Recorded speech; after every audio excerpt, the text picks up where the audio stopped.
Hello friends, welcome to my channel. இன்றைக்கி என்ன பார்க்க போகிறோம்னா, ஃபோட்டோஷாப்பில் ட்ரெஸ் கலர் சேஞ்ச் பண்ணுறது எப்படின்னு பார்க்க போகிறோம்.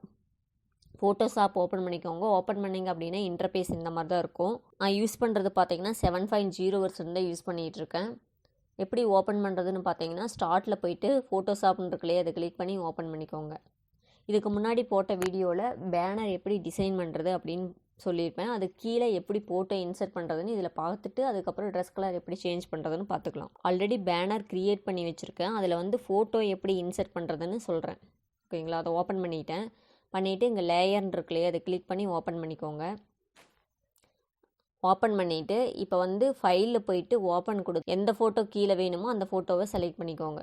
நான் சும்மா ஒரு எக்ஸாம்பிளுக்கு ஏதாவது ஒரு ஃபோட்டோ எடுத்துக்கிறேன். இப்போ ஓப்பன் கொடுத்துக்கிட்டேன். இப்போ இதை வந்து Ctrl+A கொடுத்து செலக்ட் பண்ணிக்கோங்க. இப்போ Ctrl+C கொடுத்து காப்பி பண்ணிவிட்டு இதை வந்து க்ளோஸ் பண்ணிடுறேன். இப்போ இங்கே செலக்ட் மார்க்யூ டூல் இருக்குல்லையே, அதை கிளிக் பண்ணிவிட்டு இதை செலக்ட் பண்ணி வச்சுக்கோங்க. இதை செலக்ட் பண்ணிவிட்டு எடிட்டில் போயிட்டு பேஸ்ட் இன்டூன்னு இருக்குல்லையே, அதை கிளிக் பண்ணிக்கோங்க. கிளிக் பண்ணிங்க அப்படின்னா இதுக்குள்ளே ஃபோட்டோ இன்சர்ட் ஆயிரும். ஆனால் என்னென்னா சைஸ் ரொம்ப கம்மியாக இருக்குது. அதனால் மூவ் டூல் இருக்குல்லையே, அதை கிளிக் பண்ணிக்கோங்க. பண்ணிவிட்டு இதை வந்து மூவ் பண்ணி வச்சுக்கோங்க சைஸை. இப்போ என்டர் கொடுத்துக்கோங்க. கொடுத்துட்டு ஃபைலில் போயிட்டு சேவஸ் கொடுத்து இந்த ஜேபிஇஜி ஃபார்மேட்டில் சேஞ்ச் பண்ணிவிட்டு பேனர்னு கொடுத்து சேவ் பண்ணிக்கிறேன். பேனர் காப்பின்னு கொடுத்துட்டு சேவ் பண்ணிக்கிறேன். இப்போ ஓகே கொடுத்துறேன். ஓகே ஃப்ரெண்ட்ஸ், இப்போ பேனர் ரெடி ஆயிடுச்சுங்களா?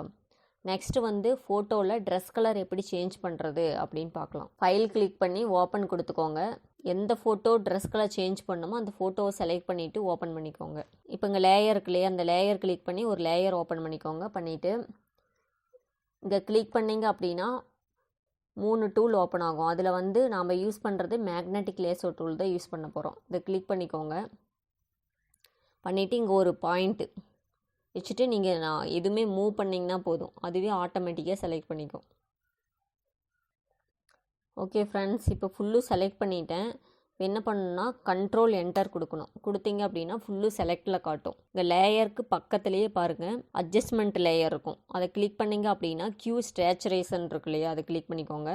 பண்ணிவிட்டு எவ்வளோ அட்ஜஸ்ட்மெண்ட் வேணுமோ, உங்களுக்கு என்ன கலர் வேணுமோ அதுக்கு தகுந்த மாதிரி மாற்றி வச்சுக்கோங்க. சேஞ்ச் ஆகுதுங்களா? இப்போ அட்ஜஸ்ட் பண்ணிவிட்டு ஓகே கொடுத்துக்கோங்க. ஃபைலில் போயிட்டு சேவஸ் இருக்கு இல்லையா, அதை கிளிக் பண்ணிக்கோங்க. பண்ணிவிட்டு நெக்ஸ்ட்டு ஜேபிஇஜி ஃபார்மேட் இருக்கு இல்லையா, அதை கிளிக் பண்ணி நீங்கள் ஜேபிஇஜி ஃபார்மேட்டில் சேவ் பண்ணிக்கோங்க. ஓகே ஃப்ரெண்ட்ஸ், இதில் ஏதாவது டவுட் இருந்துச்சு அப்படின்னா கமெண்ட் பண்ணுங்கள், நான் ரிப்ளை பண்ணுறேன். Okay friends, thank you.